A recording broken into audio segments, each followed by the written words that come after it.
Vamos lá. Pode começar?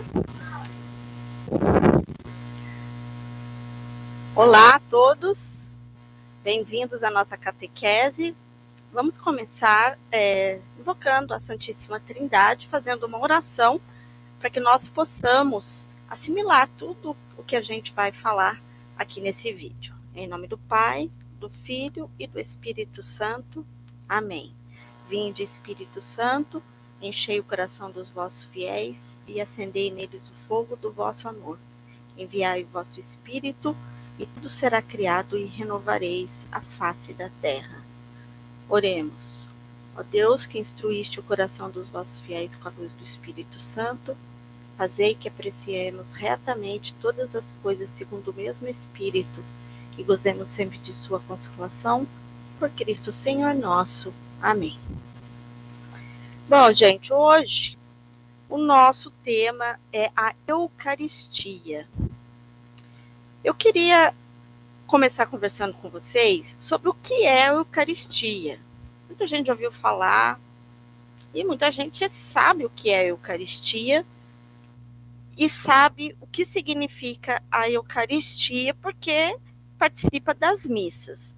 Mas vamos colocar uma interrogação, será que a gente sabe mesmo? Bom, para começar, Eucaristia, quando se fala em Eucaristia, a gente já lembra logo da hóstia consagrada, não é isso? Ah, mas não é isso, Sol? É. Só que vamos aprender pelo começo, né? Pelo radical, pelo que realmente significa. Eucaristia quer dizer ação de graças. Né? Por que, então, a hóstia consagrada, a gente tomar a Eucaristia, o que tem a ver ação de graças com tudo isso? Bom, então vamos lá. Jesus, ele era da religião judaica, né? E a religião judaica, ela sempre teve o pão e o vinho como os alimentos principais da mesa dos judeus. E toda vez que o judeu sentava à mesa para tomar a sua refeição, ele dividia o pão, dividia o vinho, dividia os alimentos e dava graças. E era uma ação de graças aquela alimentação. E Jesus veio dessa religião judaica. Então, aproveitando a religião judaica, aí a gente vai chegar no cerne da questão, que é o corpo e o sangue de Jesus, né? Aproveitando a religião judaica, quando Jesus foi viver a sua paixão, se a gente lembrar bem pela história, foi numa Páscoa judaica. O que era a Páscoa judaica? A Páscoa judaica era um tempo que os judeus comemoravam a passagem de Moisés pelo Mar Vermelho e a libertação daquele povo, para aquele povo seguir para a Terra Prometida. E essa passagem era comemorada pelo povo hebreu e o povo judeu, e enfim, aí veio a tradição até chegar em Jesus. No dia da Páscoa judaica, costumava-se fazer uma ceia em ação de graças a esse acontecimento. E nessa ceia fazia-se lá, né, também a partilha do pão e a partilha do vinho, que era a ação de graça. E Jesus, como judeu, quando ele foi viver a sua paixão, foi exatamente nessa época de Páscoa. Então, se a gente for ver pelos evangelhos, ele chegou em Jerusalém para passar a Páscoa, e ele foi passar a Páscoa juntamente com os seus discípulos.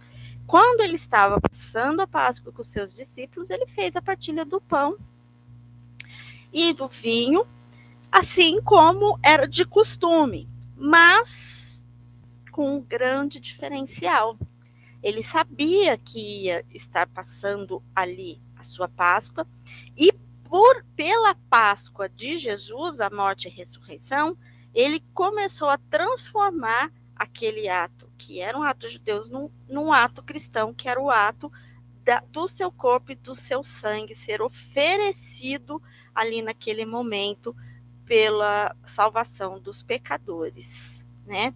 Por isso que a gente diz, né, que ele é o cordeiro imolado, porque naquela época também os judeus imolavam o cordeiro e dividia a carne do cordeiro. Então ele é o verdadeiro cordeiro de Deus imolado.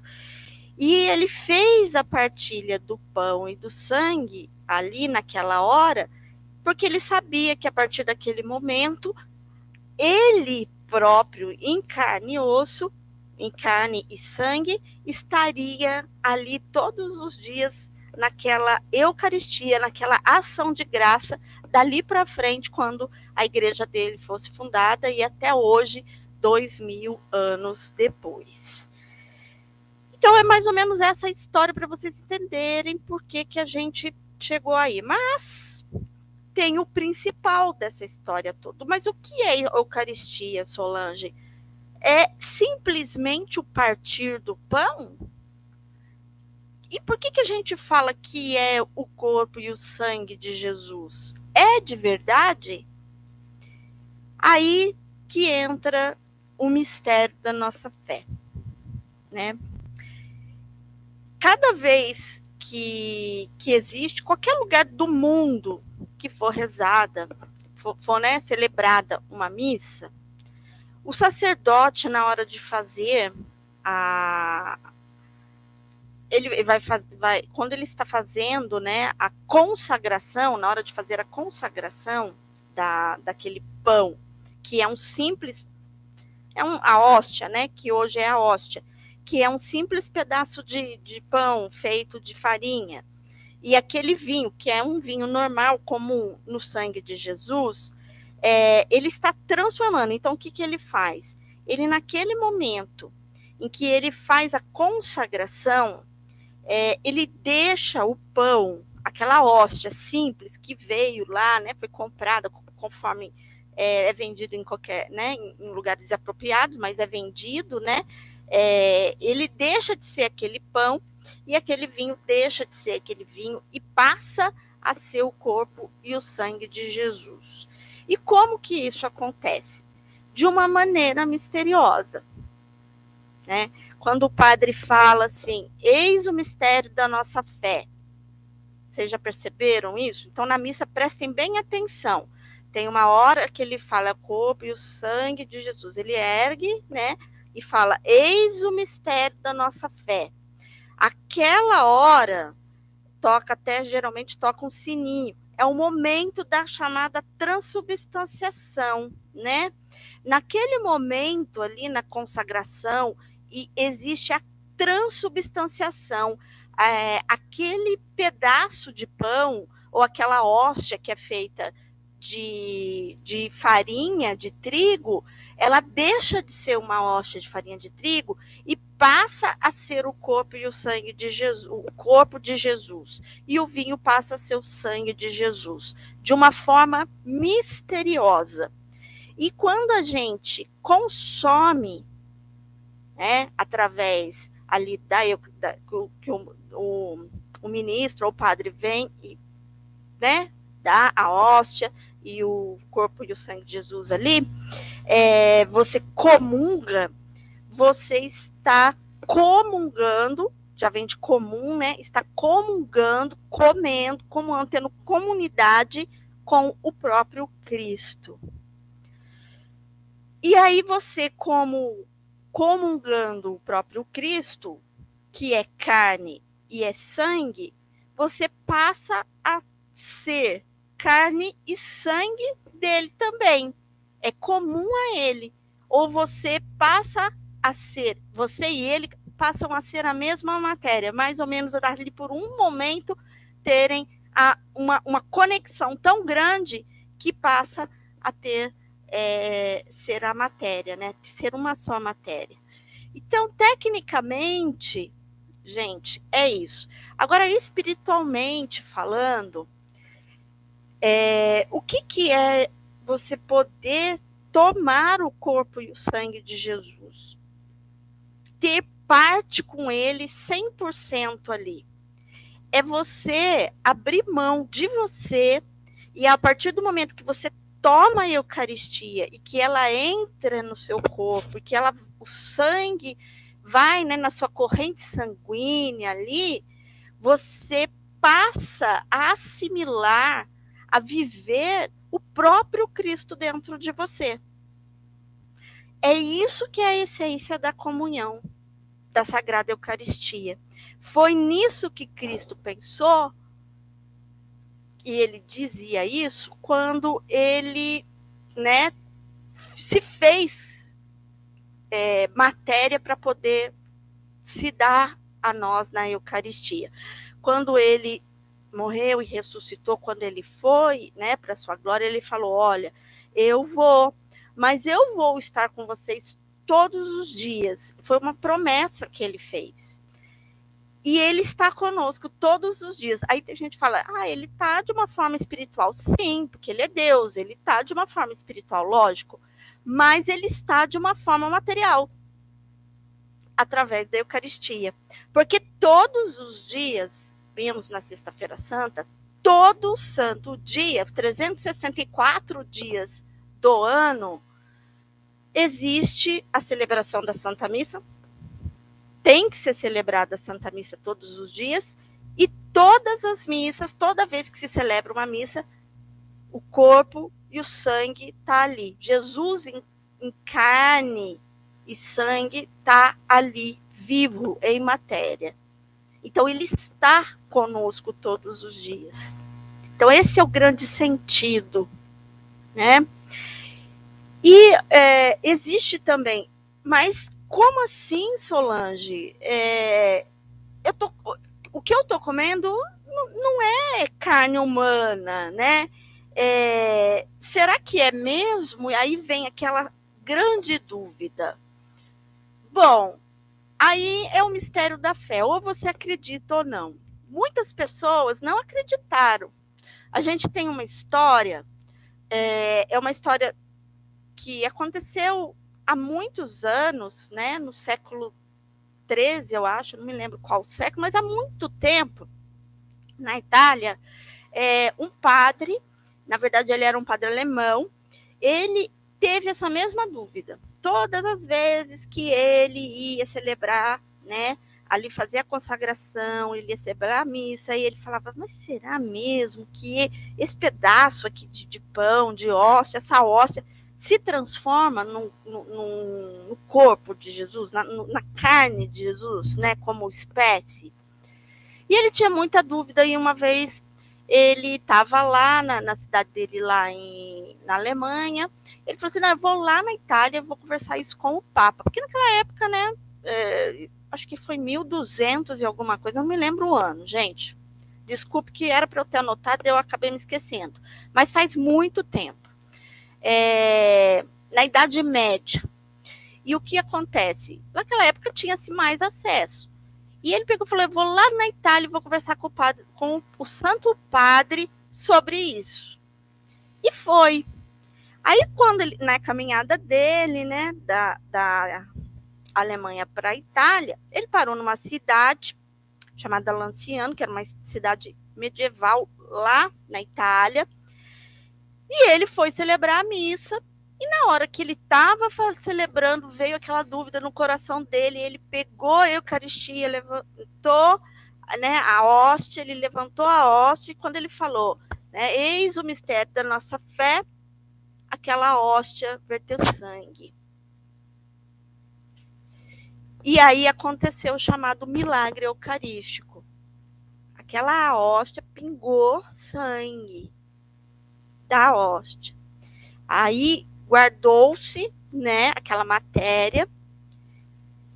Ele entrou em contato com o Papa na época, e até surgiu, até foi desse acontecimento que surgiu a festa de Corpus Christi, né? Porque aí o Papa estava em uma outra cidade de Oviedo, pediu para que aquela matéria que tinha vertido sangue, que até então, né, todo mundo queria saber se realmente era sangue, se não era, porque a igreja tem esse cuidado, né, de fazer todos os exames para ver se realmente é um milagre eucarístico. Aí fez-se quando para levar, né, a hóstia que estava vertendo sangue para outra cidade, daí foi feito uma procissão, porque o Papa naquela época falou, não, a gente ainda não sabe se trata ou não do corpo de Cristo, mas vamos dar o devida atenção. Então vamos trazer com toda a honra, porque se for Cristo, é Cristo, então a gente tem que dar honra. E aí surgiu a procissão, uma das primeiras procissões, né, de Corpus Christi. Isso conta a história, né? Mas, enfim, gente, como acaba essa situação, essa história? Acaba que foram feitos todos os exames na época, e até hoje existe esse milagre eucarístico. Ele está lá na cidade de Oviedo, hoje lá na Itália. As pessoas podem ver, tá lá. Foi feito na época, mas Solange lá, sei lá, há 600 anos, a tecnologia era outra. Era, concordo com vocês. Só que foi feito, e é feito sempre os exames DNA, tudo isso que a gente conhece. E o que foi constatado? Que realmente aquela óssea se transformou num pedaço de carne do miocárdio, né? E aquelas gotas que pingaram, né, da hóstia, realmente é sangue. E aí, recentemente, até saiu uma pesquisa dizendo o seguinte, que é sangue O positivo, que é um sangue mais raro que tem, que é o doador universal. E aconteceram outros milagres eucarísticos, diversos, pelo mundo todo. E toda vez que se faz o exame, dá sempre a mesma coisa. Carne do miocárdio, né? É a carne do miocárdio, do coração. As pesquisas mais modernas hoje falam que, inclusive, que naquele pedaço, né, de carne que é o milagre eucarístico, pode-se constatar até que a pessoa que é dona daquela carne passou por flagelo. Olha só, gente. Até isso hoje eles já conseguem, pelo enrijecimento, assim, pelas técnicas hoje, que a gente sabe que a medicina está, né, cada vez mais avançada. Então, esses milagres eucarísticos aconteceram para as pessoas que duvidam, né? E a gente não sabe porque Deus tem os seus motivos, mas ele resolveu fazer com que esses milagres eucarísticos aconteçam para que as pessoas realmente tenham aí a certeza de que naquela hora que é feita a consagração, não é mais um pedaço de carne, um pedaço de pão normal, e aquilo, né, não é mais um vinho, mas sim o corpo e o sangue de nosso Senhor Jesus Cristo, né? Então, é importante a gente saber disso. E por que é importante que nós comunguemos? Porque o cristão, ele quer ser igual a Cristo, né? Qual que é a grande meta nossa como cristão? É ir para o céu?